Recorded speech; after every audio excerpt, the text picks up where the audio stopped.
So the idea of sharing platforms has been around for a long time, but in Germany, it hasn't really reached mass markets. Really, there's only one company in the world that has achieved this. And they were sold in 2023 for 43 million. So they've had some success, but 40 is still not gigantic. We built the app in about 3.5 months, and let's say before AI, that probably would have taken us like a year. And that just means that our risk in terms of time investment was divided by 3 to 4.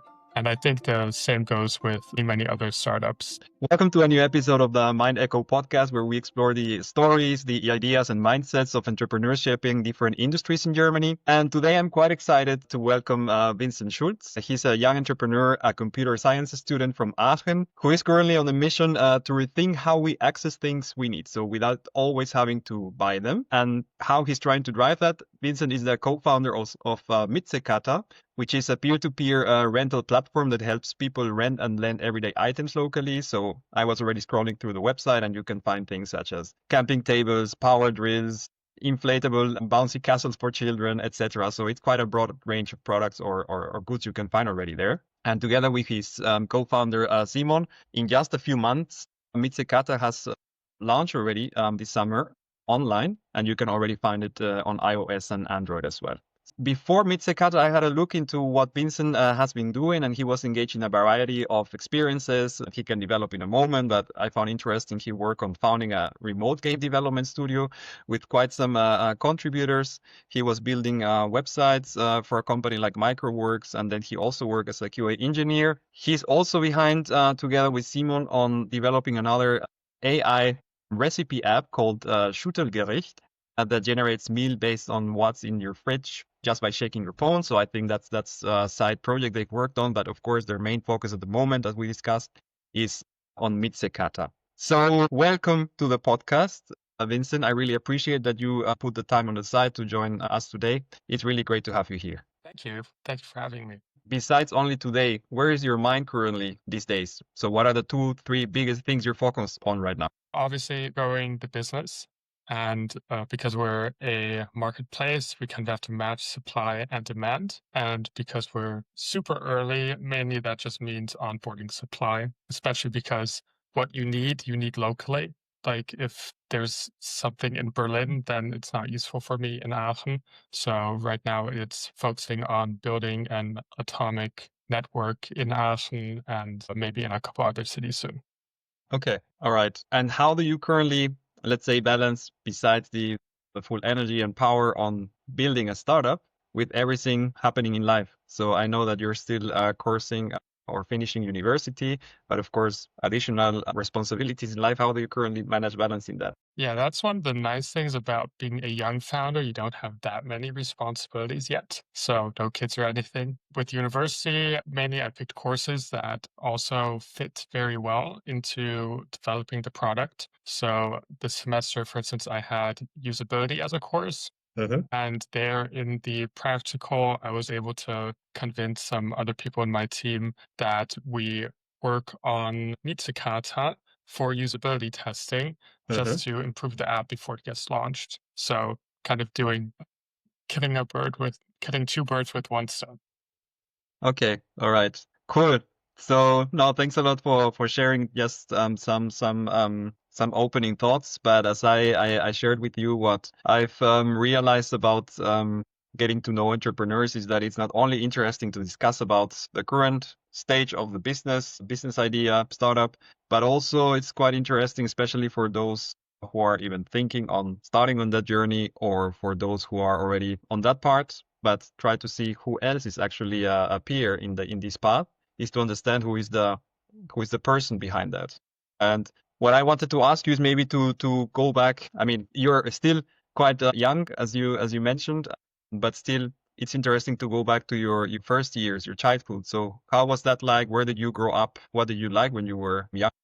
I grew up in Karlsruhe, which is in Baden-Württemberg. And I had just a wonderful childhood. But what's special is that I grew up in a bilingual household. So my mother is American and my dad is German. All right. And then I went to a German kindergarten, and then my school life was at a European school in the English section. So about 80% of my subjects there were in English. All right. And then what did you particularly enjoy to do, or what did you had like hobbies or fun things that you enjoyed back then? Just trying to start thinking to connect. Also, it maybe some of those points led you then to say at later stage, I want to study something like computer science. I've always been very creative. So and also very into computers. So when I was 12, I got very deep into animating things on the Uh-huh. computer, the animation with software like Blender and Nice. later with Maya. And then also at some point, I had a practicum, so an internship at a company in Stuttgart. And at the time, they were working on the visual effects for Game of Thrones season 7. So that was very interesting. But after that, I kind of pivoted into game development and teaching myself just how to build games. And then I also realized games are incredibly complicated. And because they're so complicated, I kind of needed help because I was a 17-year-old kid at the time. And I was also kind of posting my work on Instagram. And then other artists and designers and programmers kind of saw it, and eventually I kind of decided to work together with them to create a bigger game. I mean, if I was just checking, so you're 23, you said with 12 you started to do animation like on Blender or so on. Those are still, looking back, times in which of course there was already started to be a lot of content online to do to teach yourself how to do things all by yourself. So I would say that's actually the path you took. So you started to learn all of that in the way of animating, but later on game development, everything by yourself with online resources, I assume. Yeah, exactly. Did you had when you, for example, started to engage on this game development path, you were already trying to think on the business point of view, or you were just purely driven by I want to make a game happen, whatever comes around that, let's think later. Kind of both. Mainly it was I want to have a game happen, but obviously like the business side isn't that easy. The games cost hundreds of millions of dollars nowadays. But yeah, financial stuff was always in there at some point to also start earning some money. We did start kind of like web design agency on the side, and that allowed us to employ 3 people full time to work on the game. Looking back, that was a big mistake because it was a split focus. At some point, I was only focused on basically trying to sell websites to make enough money so that I can employ 3 people. And we also have this international team of other people that were working on it just basically as a passion project. Uh-huh. And that was just a mistake to do both things at the same time. Yeah, no, that's. I mean, it's good to get that learning of the importance of not splitting your focus that much at the age at which you got it. So I could think many, including myself, at that age, probably I would have appreciated to get that learning by then. But no, it's actually quite interesting that such a young age you were already thinking in that direction, and then even trying to do trial and error with different models and so on. So that's quite inspiring. But then I mean, I can see that you started to do these kind of side hustles on the side, or even try to build your own company. But what ultimately make you take and say, I will make a degree on computer science? So I was doing computer science right as soon as I got out of school. And I think mainly that was just to make my parents happy. Okay.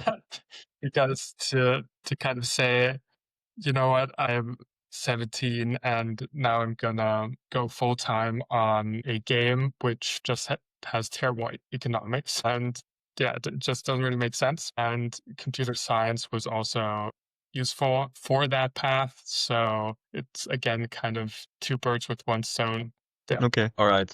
But now, couple of years through, and then I mean, if I remember right, you said last next year you plan to be through with your studies. I trust that that's complemented your skill set or capabilities. Yeah, tons. It's been super useful. Right. And Maybe that's indeed the segue to say that going through that experience not only made you expand your horizons and capabilities, but also served as the platform or bring you in the context in which you had the chance to meet Simon, which is your co-founder, right? Exactly. We met at university last summer when we were in a course called Databases and Technologies 2. And a lot of that fundamental understanding is super useful every day. Simon is, if correct me if I'm wrong, he's same age as you. Yeah. Yeah. Simon is 10 days younger. Okay, all right. Yeah. And then maybe you can also elaborate a bit. I know we spoke about it, but how did you guys then connected and from becoming friends or getting to know each other, then jump to say, hey, let's get an idea like a Mietzekater rolling, let's work on it together. Maybe you can share with that story. Yeah. So I had the idea for Mietzekater last year. And it was really just an idea, like how do we connect all of the stuff we have lying around that we barely use with people who can use it. And during the exam phase, I got super bored of studying and just kind of like started building a prototype. That's one thing I have, is that I kind of feel like I need to build stuff all the time to be happy. Then after our semester, where we were working together on the practical assignments, we stayed friends and went jogging super often together. And there I would just always tell him about the different ideas I was working on, like how to do pricing models and how to connect people, different things in the UI, basically just bouncing ideas off of him. That was just super useful. And there we also connected on different levels, like kind of realizing that we're both very interested in being self-employed and we're also very risk tolerant. And at some point, I kind of knew, okay, this idea of Mietzekater, I do want to build it and launch it as a product. But doing that with a co-founder is a whole lot easier than doing that yourself. And I thought Simon is exactly the right person for that. That sounds great. And I would say I park for a moment a couple of questions regarding co-founders, which definitely want to address. But thanks for sharing already about how that relationship and now co-founding relationship got started. When, let's say, people are going through their studies, of course, there is this thought of, should I go to a corporate career? Should I work for a company first? Should I get some learnings there and then make the leap towards my own company? But of course, I think since even your earlier years, you already have this chip in your mind that you want to build, and it sounds that you've always wanted to be independent. Did it cross to your mind, even still through your studies, hey, should I go work for another company first? Or you always knew I want to do it by myself? So I did work for another company for about 10 months last year, Top System, as a QA engineer and as a designer. And yeah, there I kind of experienced the corporate lifestyle and what's good and what isn't good about it. So yeah, I've kind of tried. But would you say then with those, or maybe you're right, but maybe with those 10 months, you said that kind of suffices for me. They were an excellent employer, but yeah, for me, it was kind of the right time to really build something new. So there, in the first months, we were working on a new product, and as a designer, that was super, super fun to work on, and I really felt like I had a ton of impact. And they also certainly felt like I had a ton of impact. And when that project was wrapped up, then they wanted me to work on QA engineering or on DevOps, and I just found that to be incredibly boring. So I said, you know what, I'm going to quit and do my own thing. I mean, that's fair. So you had your taste of that, and then you came to your conclusions. But okay, no, that helps to understand then how that path or how that stage served you. But then, of course, when you decide to engage on becoming an entrepreneur and then build your startup, and it's basically where you're currently now, I wanted to get your thoughts on something you shared with me, which I wanted you to elaborate a bit more. You mentioned that building a startup today is less risky than ever. And I just wanted to ask you in which sense you believe that, and yeah, basically what's your view on this? I think the risk of a startup is pouring tons of time and or money into a product and then it doesn't work.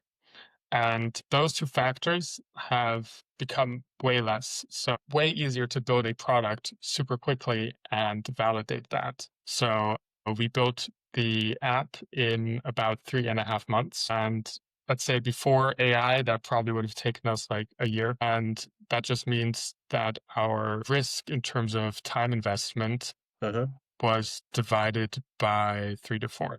And I think the same goes with many other startups. Which makes, of course, on the one hand side, yes, the entry barrier from those two aspects, of course, is lower, but on the other hand side makes it way more competitive landscape in terms of startups.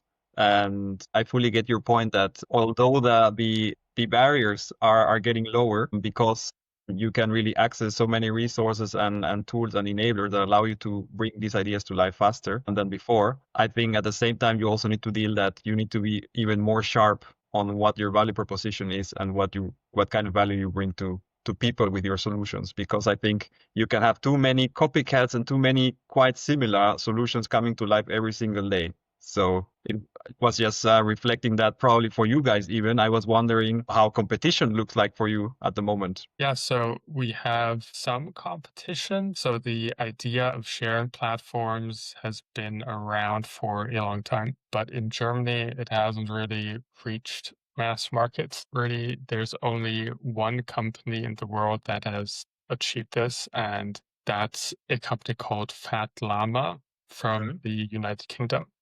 Okay. And they were sold in 2023 for 43 million. So they've had some success, but 43 million still isn't like in the billions. So it's still not gigantic. And in Germany, we mainly have one competitor in northern Germany called Feinin. And as you said, technology enables competition. I would say in this case, we're the technology enabled competition to them. And yeah, we obviously also did a lot of research on what they did right and what they did wrong. And yeah, had one technical co-founder, and they founded before AI was a thing, and they spent 3 years on development. Also hired an engineer from Pakistan in remote, and yeah, their product I would definitely say is not as good as ours, obviously. Okay. But yeah, we can just see that they spent years and tons of money developing it, and we spent 3 months and less than 2,000 euros making our Well, app. maybe this is the good time to connect also for the listeners that you explain with a bit more detail what Mietzekater is, what is the platform, how it works, what's the core problem you're solving. So it would be great if you could elaborate on that. Yeah, so we're a rental platform. So you can upload things that you have at home that you don't use too often to our platform. And then all users will see that on a map. So, for instance, in Aachen, we currently have around 50 listings, and then you see all of the different things that you can rent in Aachen from other people. We're also opening the platform to commercial companies who already rent things out. So we are just kind of the hub for renting things. So yeah, if you need something, it's very likely that somebody in your neighborhood already has it. So you can just check and you can find tons of cool stuff. And if you have stuff, then you can upload it and offer it to people around you, and you can also earn money. Well, that's the process is to be able to already start creating your own listings into your service. You just upload pictures, set a price for one day, and then a price for all consecutive days, because you only have the effort once. So, for instance, for a camera, you might say 20 euros for one day and 5 euros for each consecutive day. Then you write a description, although now we have a nice AI that writes your description for you if you want. Yeah. And then you upload it and it appears on the map for everybody to see. And it's also usually indexed on Google very quickly as well. So if somebody is searching for a camera in Aachen, they will also find us on Google. What's, if I may ask, the model that you've decided to go forward in terms of economics from your business idea? So we take 20% from the lender and €1 from the renter.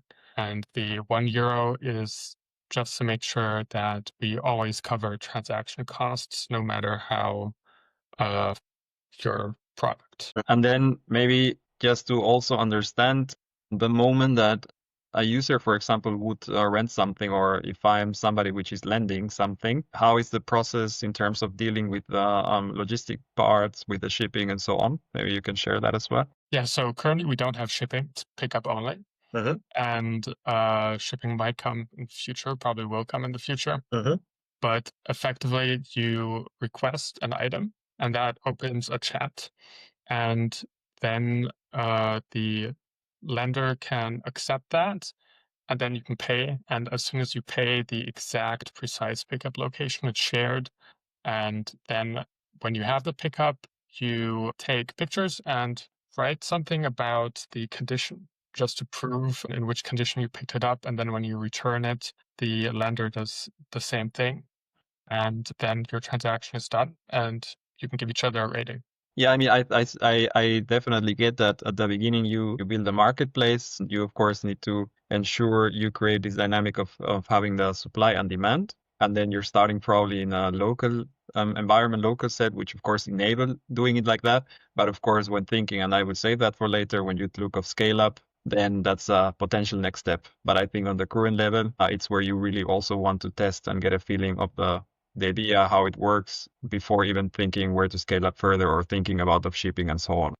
Yeah, right now, Aachen is our little lab where we just test different strategies for getting more users, and we can also observe user behavior and kind of see how strong our network effects. Do we have network effects? And generally just improve the product for everyone before we really focus on expanding to lots of different cities. But we also already have listings in different cities. Those things don't benefit from network effects yet, but they can still be found on Google, and people can then get the app and rent the things that are offered there. You mentioned that, and here I will start jumping in different directions. But you mentioned that you took around 3.5 to 4 months to develop the current state of the platform. How do you approach, or how did you approach such a development process? That's a good question. We didn't really structure it very officially, like with sprints or anything. We just kind of knew pretty much what the feature set for the platform needs to be. And then we just programmed for 3.5 months. That's pretty much it. Kind of the great thing about having a super small team and having 2 technical co-founders is that you don't really need to organize that much. You can just start building, and obviously you need to think, all right, is this a focus? Is that not a focus? But yeah, because we're both full stack, so we work on the back end and the front end. Every single feature, we can just split up and say, you work on that feature, I work on this feature, and at some point it's done. Would you say that naturally, as you started to go on, let's say, the development part, that you and Simon started to see, okay, I naturally feel more connected to think in this direction of the business. I naturally feel more connected to that part. Like, for example, one thing is thinking of the solution itself, but then it's also this business aspect. How are we going to get started? Who is our audience? Who is our user? Even just coming up to what the economics of the business is. Are you also tackling this, let's say, mostly on the 50-50 basis, or as you were going there, you kind of said, I naturally am more oriented to the other side? I would say it's 50-50. In fact, we just kind of bounce ideas off each other, and through that we validate them. Kind of just having 2 different perspectives, but also thinking kind of in a similar way. It's just super useful because we can think why it's useful. All right. Yeah, it's just useful. Leave it at that. What do you, I mean, I know you mentioned that you got along, or you get along quite well since the beginning with Simon, and then you both have a similar profile. But in general, now that you've gotten yourself, not only now, but even before, working on teams, trying to develop a product solution, and now in this constellation with the co-founder, what do you think are the 2-3 most important things that people should look into when searching for a co-founder? I think you need to really get along very, very well because you will be spending 8 hours a day with that person for the next, I don't know, 3 years. So make sure you have a good relationship. And yeah, that's honestly the most important thing is just the relationship.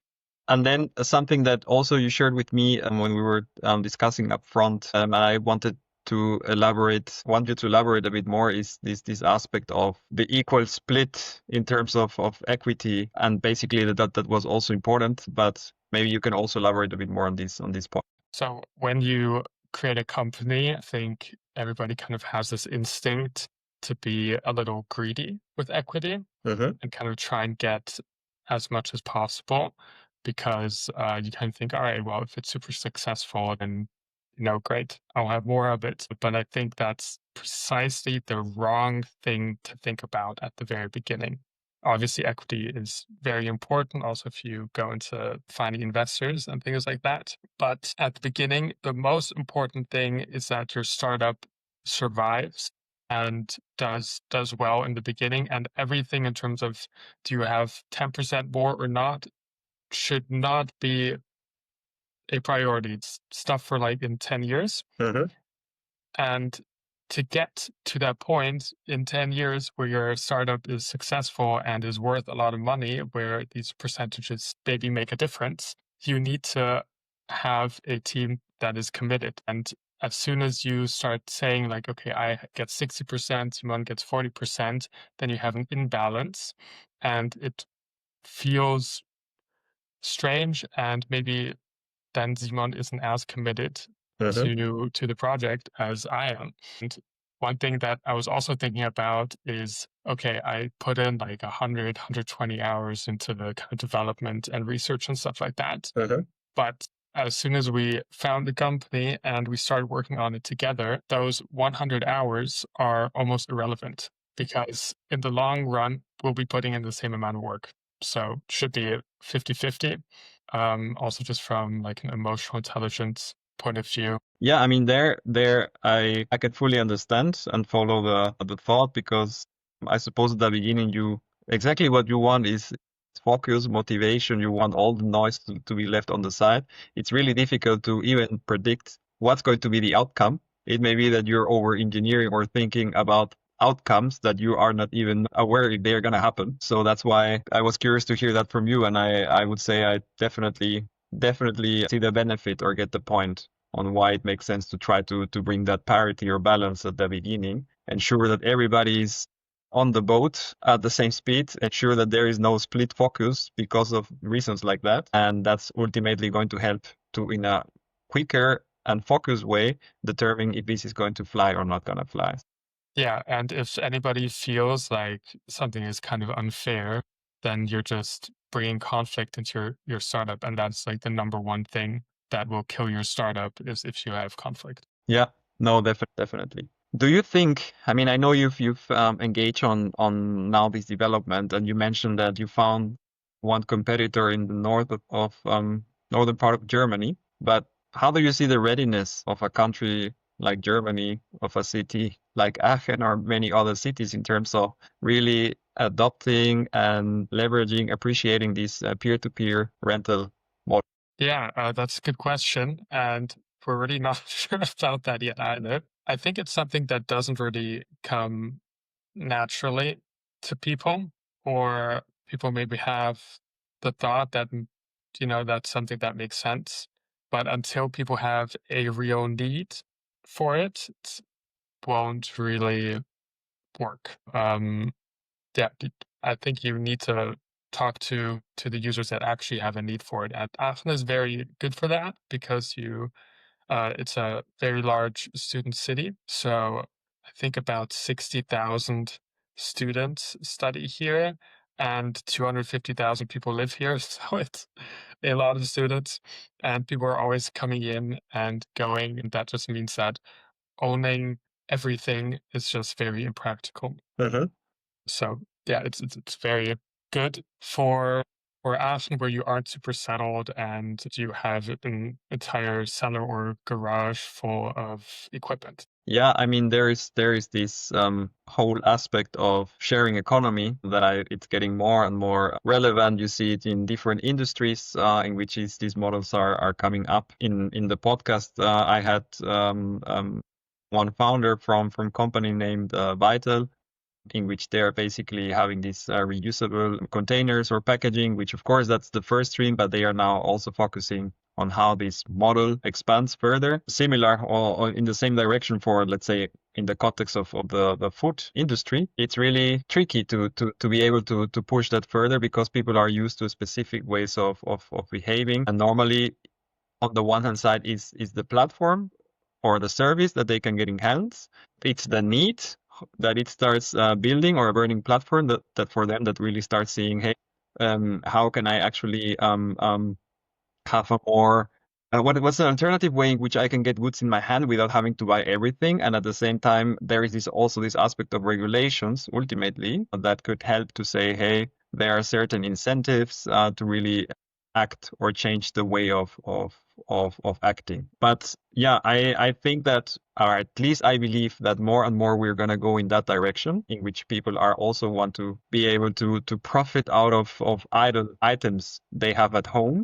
And I think exactly these kind of platforms definitely help people to, on the one hand side, try to engage with a more circular, let's call it sustainable approach. And on the other hand side, also be able to profit from these kind of models. But I just threw the word sustainable. And that was something that also had in mind from preparing for our conversation. So there was this thought, which I definitely wanted to address with you, that many companies right now try to anchor around, we are the number one sustainable X company that does Y, or we are the most circular company because of ABC. But that itself is not enough anymore, right? Yeah, so being sustainable is not a strong enough value proposition. It's great, it's nice, and maybe a couple people will see that as a value, but the vast majority of people, it's an afterthought. So, for instance, people don't buy Oatly because it's great for the environment. They buy it because they want to drink matcha. And so, yeah, and effectively, you need to have a strong value proposition without sustainability for it to work. Otherwise, it just won't. But maybe to talk about actual facts so far, I know that you guys are just still fresh in the market, but based on first user feedback or customer feedback, what's the main aspects or let's say selling points that you get that are actually catching people attention? If you would say the 1, 2, 3 aspects, and if actually that one is one that it falls into these categories. Yeah. So we've had our first couple of rentals where we had nothing to do with it, and it just kind of came naturally on the platform. There, it's really just solving needs. And we had somebody who wants to go fishing, but was from out of town. And then they rented some fishing gear from one of our suppliers. And then we also had somebody who needed to do some drilling and rented a drill, and somebody who drilled into a cable in the wall and then rented a device that can detect where the cables are in the wall. So Okay. it's really just solving the needs and giving access to people to solve those needs for not that much money. Uh-huh. In this case, the transaction volumes were like between 10 and 26 euros. What are, based on feedback or first feedback from users, what are kind of like the next feature or requirement they're kind of raising when engaging with that kind of platform at the moment? That's a great question. We have a lot of things that we think Uh-huh. are useful. Like we're in very tight feedback loops with the people renting things and lending things. And they're like, as soon as we see an issue, we make it clearer and stuff like that. But currently it works well. And we're kind of thinking, okay, how can we expand on our platform to make it stickier? Because right now you only go there if you have one explicit need, but we can't like inspire you yet Uh-huh. to like take a tandem bike and have a wonderful weekend trip. Like Uh-huh. we just don't have really a mechanism to do that yet. What we're working on is gamification. We want to kind of give people points, have them level up depending on how active they are on the platform, and just also making better recommendations, and also giving people offers also by email, just so that they can see, hey, these are the things that you could do. And yeah, because right now it's already just people renting when they need it. And we want people to also kind of be inspired by all the cool things that there are in your city and you can do with them. It's, yeah. Oh, interesting. Yeah, and I think at the end, if you are able to nudge people towards a certain action, or I mean, if you talk about personalization, I mean, some talk about hyper personalization. How do you place based on the behavior, the next right advice or next best action to a person? I think that also can incentivize them. I like also the aspect of gamification. I think that's also quite interesting one to test and see how that plays out. But let's say to be able to bring forward these next features and developments and to think how to improve user experience and so on, I now make a connection back to AI. You mentioned that definitely helped to be able to work, develop, and launch in a quite impressive amount of time. And that, of course, is something that you will still be relying on as you continue to further enhancing, developing, or expanding the solution. So maybe just starting on a really high level. So there is, and I believe it will continue being a high level of hype around this technical enabler. But how do you see at the moment the role of AI? How do you think AI will help you? How can it help you to improve the experience of your users as well? Moving on. Yeah, I do really think it is just a technical enabler. Like currently, the state, it's just a tool. So what it allows us to do is keep our team small and efficient, and it allows us to test things faster, develop things faster, and validate things faster.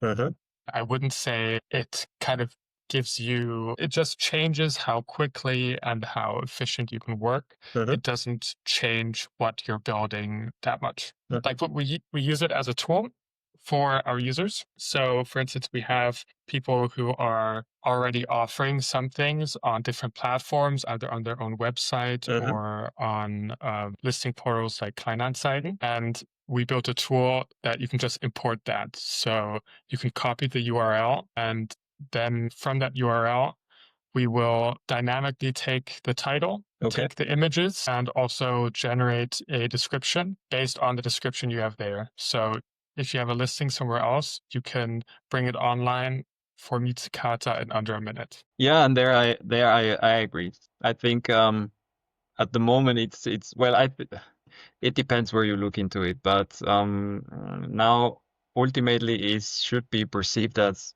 technical enabler to give you speed, make you more efficient, and at the same time, if you find the one or the other use case that it's making the convenience from the user, I think that's indeed the way on how you could potentially double down on that to improve that part of the experience. So indeed, you're already integrated that into the user experience as well, which of course it's helping save time, helping to also improve the speed on how quickly somebody can have listings and be able to add more supply into the cycle, right? Exactly. Kind of the largest limitation that we saw is just that it's very difficult to bring the things that you have online. It's a lot of work, but now you really just take two pictures, write a title, and then you can have the AI generate a description based on the title. And then you just adjust small things, and then it's online also for like anything you have at home is also online in a couple of minutes. Another direction I wanted to discuss with you was and you've already been sharing some points, or at least I can get some points based on what you shared before about the topic of how do you finance the growth of your startup. I mean, based on the lean setup you have and the let's say the costs that you mentioned were associated to be able to build up the platform to the stage it is. I think that's something, of course, that you've tried to keep on the lower end, as lean as you can. But how do you see currently moving forward this aspect of raising money versus actually fully staying finance independently? Yeah, so something we Simon and I talked about very early on is that we don't want to spend much time raising money, and we also generally don't want other stakeholders in our company because for us, it just means inefficiency. You have more access to resources, but at the same time, you're probably spending months on optimizing pitch decks and finding angels or whatever. And in that time, you could be building the product and validating it. And we also saw that with the Gründungszentrum, so the kind of founding support of the university, that they suggested for us to apply to a program called Exist, where you can get like between like 100 and 300,000 euros for your product.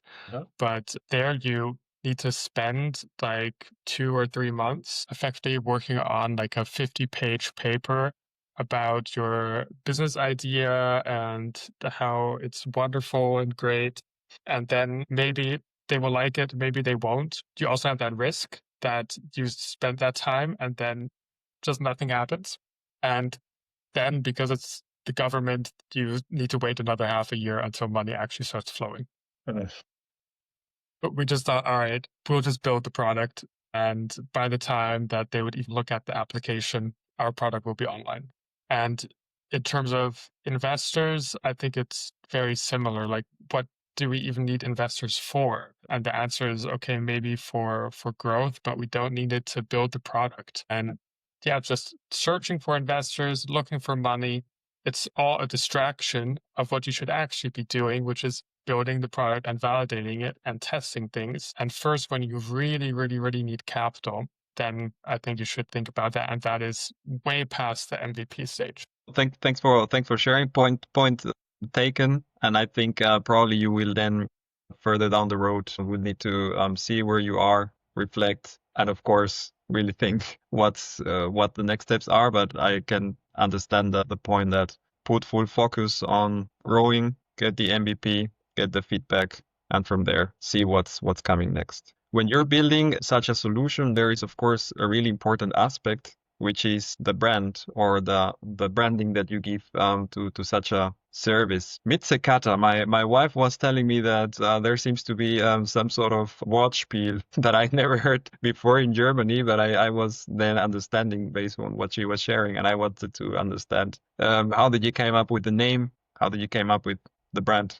Yes, for our English listeners, Mietzekater is a play on words. It means pussycat, but with meat, that's renting. It only makes sense in Germany, but we're building it just for Germany. Yeah. And how I came up with it, that's a great question. I didn't really have a name for it for a very long time, or I had a bunch of ideas, but I was kind of unsatisfied with all of them. And I don't know, it just took a lot of exploration. And at some point I landed on that. And, cats, they're just like most people like cats, something that kind of stays in your mind. And as you say, that's something your wife immediately commented on. Yes. Yeah. It's just a good, strong brand name. Yeah, I would say definitely in the German speaking countries, I would say memorable. Looks like it. So interesting. And I suppose then Simon was relatively quickly on board as well on that one. Yeah, I mean the name was clear before we founded the company, but yeah, I also bounced name ideas off of him, and he thought that was good as well. Then let me move on step by step to the closing part of the conversation. Outside of driving and developing Mietzekater, how do you recharge yourself when you're not working? That's a great question. I mean, the last months have been super, super intense, and I don't think it's been that sustainable for me. So for the most part, I just kind of crash when I get home and sleep. Yeah, mainly sleeping. And then what I like to do a lot as well is cooking. And that kind of helps me unwind, kind of focus on something else as well. Okay. Yeah. I mean, I suppose if you are really firing for this idea and then you're super motivated, probably you're just packing all the efforts with the goal of just keep moving. Let's make it happen. But at the same time, trying to find the balance to recharge the energies, it's also important. So I think it's good you indeed find the ways to disconnect and within the possibilities, try to recharge. Yeah, it's very difficult to disconnect. Like it's just in my head all the time. Uh-huh. And like even when cooking, I'll often have like a podcast about marketplaces, and yeah, it's just in my mind all the time. What's next for the company in the next 6 months? What are both of you guys working on to That's a long time frame. But yeah, effectively, it's onboarding supply as much as we can and experimenting, testing things right now. Like we're definitely not profitable yet. So, but we don't need to be either. Right now, it's just seeing what works, what doesn't, and maybe also seeing if we can get in some money by applying to the Gründungsstipendium, Nordrhein Westfalen. Which is much, much, much easier than the exist thing I was talking about before. But yeah, that just gives each founder 1,200 euros per month for 1 year. So that's pretty low hanging fruit. But yeah, it's just experimenting, validating, building, improving. That's it. as I've been doing so far in the previous episodes, something that I wanted to also do is to pick up the question that was left from the previous guest, which basically was around what are the strong emotions or what are the emotions that drive you in your mission to develop Mietzekater further, or in your mission also to grow as an entrepreneur. And maybe to give some examples, is it something like about gratitude, giving back, curiosity? You can think about it. Yeah. So I think it's many things. So one thing is that I just love building stuff. As I told you before, when I'm not building stuff, I'm kind of unhappy. And I think as a founder, I can just always build new things and have control over that. That's another thing, is kind of having control over my own life, what I'm doing. That's also another large thing. And obviously with this startup, it's a lot about impact. It's about enabling things for people. It obviously is also about sustainability. Even though I don't think sustainability sells, it's still something that's important to me. All right. And then to keep the ball rolling, is there any question that you would like then to raise for the upcoming guests? If you could change something in your startup right now, what would it be? Great. Thank you very much for that. So whenever the episode right after this one comes up, make sure you get the answer based on Vincent's question. And just to close up, Vincent, one final question. What advice do you give to people in your age which are thinking entrepreneurship sounds cool? Should I do it? Should I shy away from that and maybe continue for a safer path? What would you raise from that? I think that what most people say is, yeah, definitely go for it. But I don't think necessarily you need to go for it. I think it's something you have to be very comfortable with. You have to be very risk tolerant. You have to be willing to work a ton. And I think also it makes sense to have some technical skill if you're building a startup. And if you don't, make sure you have a technical co-founder. All right. Thank you very much for sharing your thoughts. For those interested in looking further into Mietzekater, or to already give it a try, maybe around also where the current focus is, mainly in Aachen, but also you mentioned that even you start finding listings in other cities. So where can they learn more about it?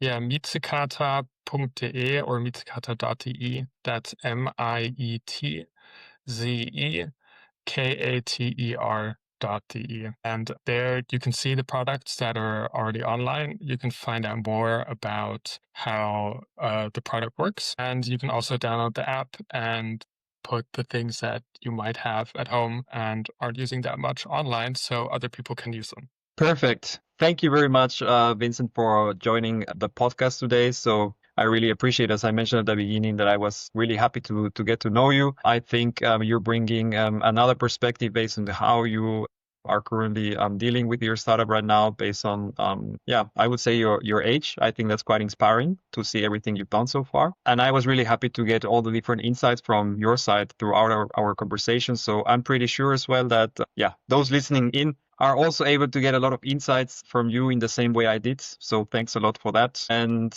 again, for joining the podcast. And for those listening in, thanks a lot for tuning in, and see you all in the next episode. Maybe any final words from your side? Thanks for having me. Great. Thank you very much. If you enjoyed the conversation, I would really appreciate your support. So depending where you're listening to it, don't forget to follow or subscribe to the podcast and leave any questions or comments. Thanks again for tuning in, and see you in the next episode.